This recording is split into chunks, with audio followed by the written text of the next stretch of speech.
इस नाम की इतनी महिमा है कि बस एक बार ये नाम याद कर लो, दुख कितना भी भारी हो पल भर में भाग जाता है। आज जो प्रसंग आपको सुनाने जा रहा हूं, ये प्रसंग आंखें बंद करके सुनिएगा। बड़ा ही अद्भुत प्रसंग है। साक्षात भगवान श्री कृष्ण के दर्शन हो जाएंगे आपको उनकी अनुभूति हो जाएगी। ध्यान से सुनिएगा, मन लगा के सुनिएगा। हरे कृष्ण दोस्तों, मैं हूं अनुज शर्मा। करौली में काले खां रहते थे। काले खां का काम था मदन मोहन के मंदिर के बाहर झाड़ू लगाना। झाड़ू इसलिए लगाते थे क्योंकि यही उनकी रोजी रोटी थी। तो झाड़ू लगाते थे और झाड़ू लगाते लगाते कभी कभार एक झलक मिल जाती थी मदन मोहन की। धीरे धीरे मन लगने लगा, मदन मोहन को देखने का मन करने लगा। हमारे ठाकुर हैं ही ऐसे, जो देखता है बस देखता रह जाता है। तो काले खां खड़े हो जाते, देखने लग जाते। जब भी थोड़ी सी भीड़ हटती तो देखते मदन मोहन को। उनका नाम ही मोहन है, मन को मोह लेते हैं वो। अब ये रोज का काम हो गया था। झाड़ू लगाते, भीड़ थोड़ी सी हटती और देखते मदन मोहन को। मदन मोहन मन में रहने लगे थे। अब हुआ यूं कि सुबह की मंगल आरती से लेकर के संध्या आरती तक वहीं इंतजार करने लगे। ठाकुर को देखते रहते थे। जब भी मौका लगता ठाकुर को देखते थे। जब भी मौका लगता ठाकुर के दर्शन कर लेते थे। वहीं मंदिर के बाहर रहने लगे। मंदिर के अंदर जाने की अनुमति नहीं थी, क्योंकि जन्म से मुसलमान थे, दूसरे धर्म के थे, संकोच भी था। लेकिन ठाकुर तो ठाकुर है। ठाकुर पूरे जगत के मालिक हैं। इसीलिए जगन्नाथ बोला जाता है। सारी सृष्टि उन्हीं की है, अनंत ब्रह्मांड के मालिक है, सब उन्हीं के हैं। उनकी नजर में ना कोई धर्म है, ना कोई जाति है, ना पाति है। कोई भिन्न है ही नहीं, कोई अलग है ही नहीं, क्योंकि वो अनंत ब्रह्मांड के निर्माता है। सब उन्हीं का है। तो काले खां भी उन्हीं के हुए। तो काले खां भगवान को देखते थे, दर्शन करते थे, बड़ा आनंद महसूस करते थे। धीरे धीरे घर देर से जाने लगे। जब देर से जाने लगे तो बीवी से झगड़ा होने लगा। पत्नी ने कहा कि कहां रह जाते हो सारे दिन, सुबह झाड़ू लगाने जाते हो, वहीं रह जाते हो। काले खां अपने आनंद की बात बताते थे। मदन मोहन के मंदिर में ठाकुर जी को देखा। वो मोर पंखधारी जो है ना, वो अद्भुत है। जो देखता है देखता रह जाता है। मेरा मन बस उन्हें देखने का करता है। पत्नी इस बात पर झगड़ा करती, बोलती काफिर हो गए हो तुम। धीरे धीरे बात उनके समाज में फैलने लगी। उनके रिश्तेदारों को भी पता लगने लगा। काले खां मंदिर जाते हैं, भगवान के दर्शन करते हैं, अल्लाह को भूल गए हैं, खुदा को भूल गए हैं। कृष्ण कृष्ण करते हैं, मदन मोहन करते हैं। रिश्तेदार भी सुनाने लगे। पर काले खां पर इन बातों का कोई असर नहीं। काले खां तो ठाकुर के पास जाते थे। पत्नी घर में झगड़ा करती तो इनको एक और मौका मिल गया कि चलो, घर जाऊंगा तो झगड़ा करेगी, उससे बेहतर है कि मैं मंदिर के बाहर रहूं। जब भी मौका लगे मेरे ठाकुर को देख लूं, मेरे कृष्ण को देख लूं। जीवन में बस एक ही समस्या थी। समस्या ये थी कि काले खां की कोई संतान नहीं थी। तो पत्नी कहती कि अब संतान होगी भी नहीं, तुम तो काफिर हो गए हो, हिंदुओं के मंदिर में जाते हो, अल्लाह को भूल गए हो, हमारे ईश्वर को भूल गए हो। कहां से होगी संतान, कहां से मिलेगा सुख? अब कोई सुख नहीं मिलेगा। काले खां मुस्कुरा दिए, बोले कोई बात नहीं, अब जो देगा मेरा मदन मोहन देगा, जो देगा मेरा ठाकुर देगा। इस दुनिया में जो कुछ भी होता है बस उसकी इच्छा से होता है। उसकी इच्छा होगी तो संतान भी हो जाएगी। और काले खां अगले दिन जब दर्शन कर रहे थे मदन मोहन के, जैसे ही भीड़ हटी, ठाकुर जी को देखा और ठाकुर जी को बोले, हे मदन मोहन, मेरे घर में झगड़ा होता है कि मेरी संतान नहीं है। झगड़ा इस बात पर भी होता है कि मैं तुम्हारे पास चला आता हूं, जब घर जाता हूं तो कलह होता है, शांति नहीं बैठते ये लोग, शिकायत करते रहते हैं कि मैं हिंदू हो गया हूं, काफिर हो गया हूं, तेरे पास आता हूं।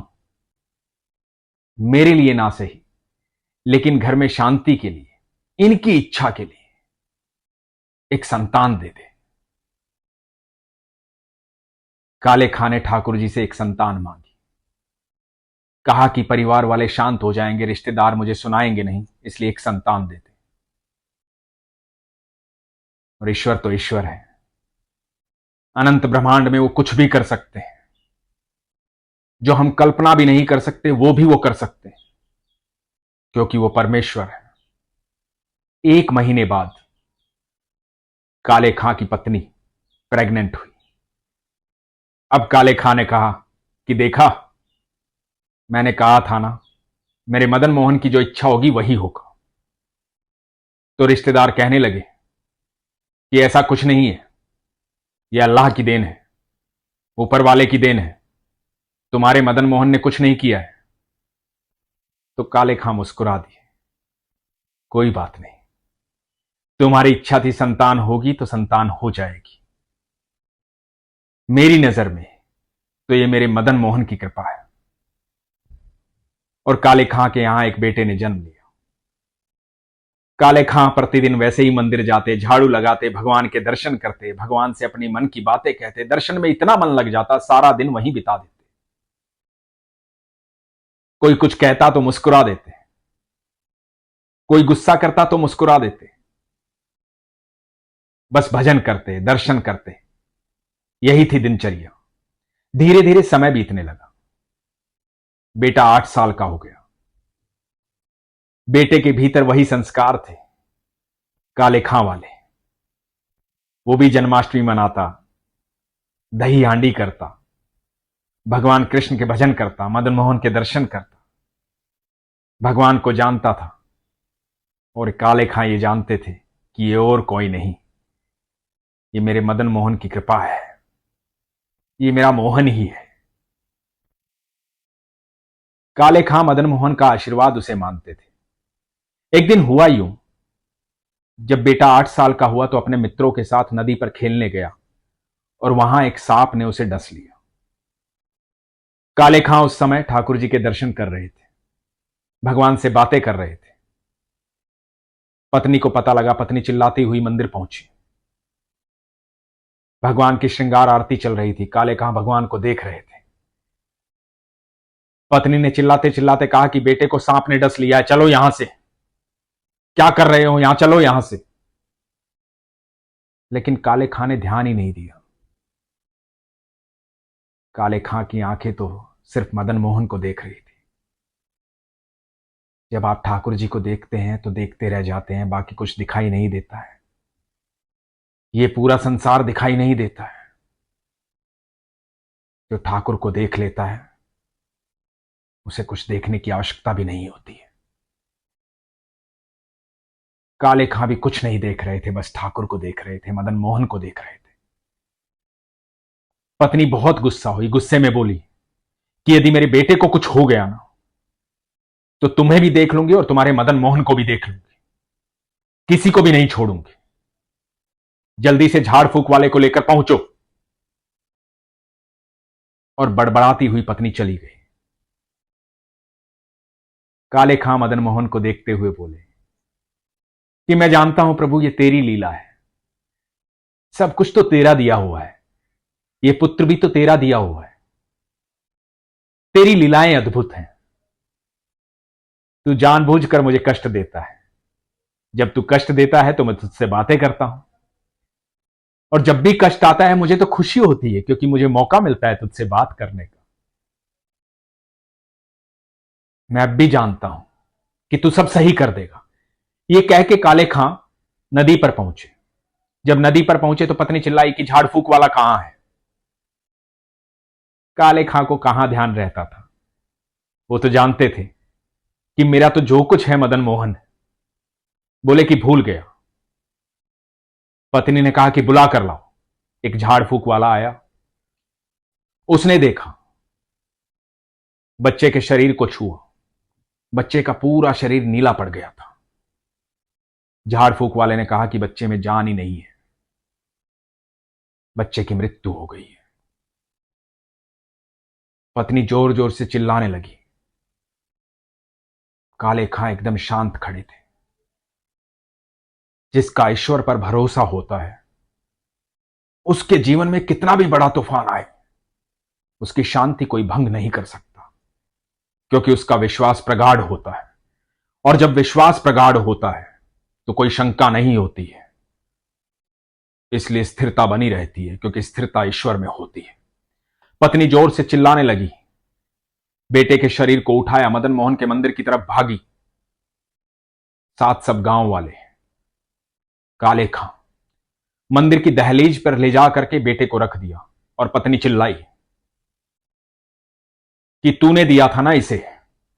ये काले हमेशा कहता है कि तूने दिया था इसे। मेरा बच्चा मर गया है, तो कुछ है तो जिंदा कर इसे। और यदि मेरा बेटा मुझे वापस नहीं मिला तो काले खां को भी मारूंगी और तुझे भी मारूंगी और खुद भी मर जाऊंगी तेरी दहलीज पर।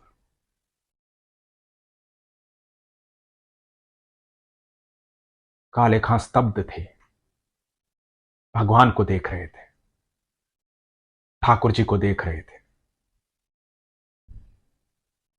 उस समय काले खां ने कुछ गाया। उस गाने का भाव जो था वो बड़ा अद्भुत था।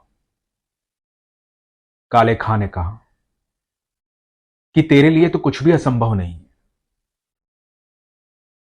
मैं तो तेरा साधारण सा भक्त हूं, तू तो कुछ भी कर सकता है। ये पुत्र भी तेरा दिया हुआ है। यदि तू हिंदुओं का देवता है तो मेरा तुझ पर कोई दावा नहीं, लेकिन सब कहते हैं तू जगन्नाथ है, पूरे जगत का नाथ है, पूरी सृष्टि का निर्माता है, अनंत ब्रह्मांड का मालिक है। यदि तू जगन्नाथ है तो मेरी प्रार्थना सुन, मेरे बच्चे को जीवित कर। और ये कह के काले खां रोने लगे। काले खां की आंखों का अश्रु बेटे के शरीर पर गिरा। दहलीज पर लेटा हुआ बेटा, पूरा शरीर नीला पड़ा हुआ था। जैसे ही अश्रु शरीर पर गिरा, शरीर का रंग बदलने लगा। बच्चे की आंखें खुली, बच्चा उठा। काले खां की पत्नी खुशी से झूम उठी, मेरा बच्चा जीवित हो गया। काले खां ने देखा कि बच्चा जीवित हो गया। बच्चे ने आंखें खोली और आंखें खोलकर क्या बोलता है कि वो कहां गया, कहां गया वो। काले खां ने पूछा, कौन? अब्बा, मेरे पास खड़ा था वो। सर पे मोर पंख था, मोटी मोटी आंखें थी, सांवले रंग का। यही खड़ा था मेरे पास, मेरे गले में हाथ डाले, मेरे सर पर स्पर्श किया, मेरे मुंह पर स्पर्श किया। यही खड़ा था, वो मेरा दोस्त है। कहां गया वो? अभी यही खड़ा था, कहां गया वो? सारी भीड़ स्तब्ध रह गई। काले खां तो जानते थे वो कोई और नहीं, मेरा मदन मोहन है, मेरा ठाकुर है, मेरा कृष्ण है। यही है भक्ति की शक्ति। कृष्ण कृष्ण कृष्ण कृष्ण कृष्ण कृष्ण कृष्ण कृष्ण। सिर्फ इतना सा बोलने से दुनिया की हर तकलीफ दूर हो जाती है, क्योंकि दुख की इतनी हिम्मत ही नहीं है कि वो ठाकुर के सामने खड़ा हो सके। और दोस्तों, जीवन में कभी भी दुख आए ना, कभी भी आए, कितना भी भारी दुख आए, तो बस एक काम करना, उस दुख को बोलना कि सुनो, आओ, मैं स्वागत करता हूं, चलो तुम्हें कृष्ण से मिलवाता हूं। और एक बार कृष्ण बोलना, इतने मन से बोलना, बिना शंका के बोलना, इतने विश्वास से बोलना जितने विश्वास से काले खां ने बोला। आप देखना, आपका ठाकुर पल भर में आपके साथ होगा। वो जगत का मालिक है, बेहद प्रेम करता है। शंका मत कीजिए, विश्वास कीजिए। जो लोग ये कहते हैं ना कि मैं इतनी पूजा करता हूं, इतनी प्रार्थना करता हूं, वो सुनता नहीं है, यही शंका है। जो लोग कहते हैं ना मैं इतने दिन से मांग रहा हूं, वो देता नहीं, यही शंका है। क्या लाए थे यहां पर जो खो गया है? क्या रह गया तुम्हारा यहां पर? क्या है तुम्हारा? कुछ भी नहीं है। कोई तुम्हारा था, तुम्हारा है और तुम्हारा रहेगा, तो वो है कृष्ण। इसलिए हमेशा कहता हूं, अपने विश्वास को मजबूत रखिए, अपना ख्याल रखिए। हरे कृष्ण।